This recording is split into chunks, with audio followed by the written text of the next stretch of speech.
what processes we need to do to get to that end result. I think today we knew the quality of the opponents. We knew there were some similarities in the way we both play. We have especially midfielders, our wingers dropping deep, midfielders making runs behind. That the way we play kind of help us prepare for them, because we do the same thing. We have to defend against this in training, and we also have to attack against similar. But at some points, we allowed too many players to run off the blind sides, especially in the midfield. But once we managed to control those, then we had a little bit more solid footing in the game. How important do you think it was to get that first goal in the game? Very important, because the last couple of games we have been starting not so well, going behind, under serious pressure. But it talks about, or says a lot about the resilience of the team. And I think the team, over my 4 years of being here, it's been an upward trajectory in terms of as time goes by, our resilience has increased, and I will never say die attitude.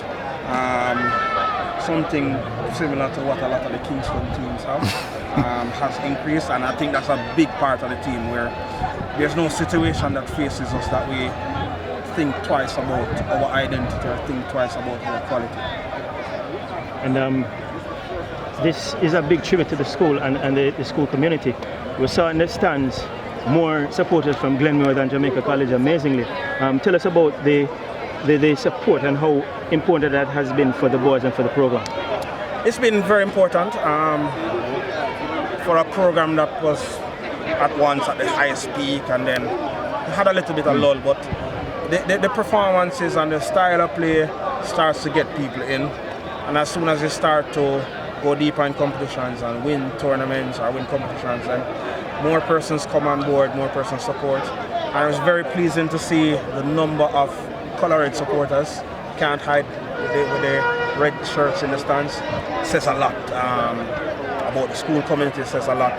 And it's very motivating for the team as well, that okay, the game is in Kingston, but if you look in the stands, there are more red persons than any other color, so very important.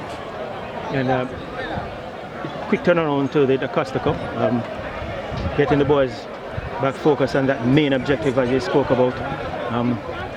You must be looking forward to that as well, because that is the feather that's left to put in your cap.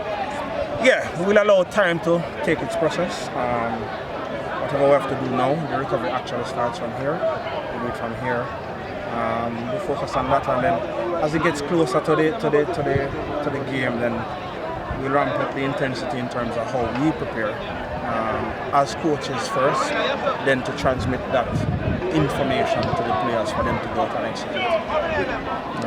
Thank you very much.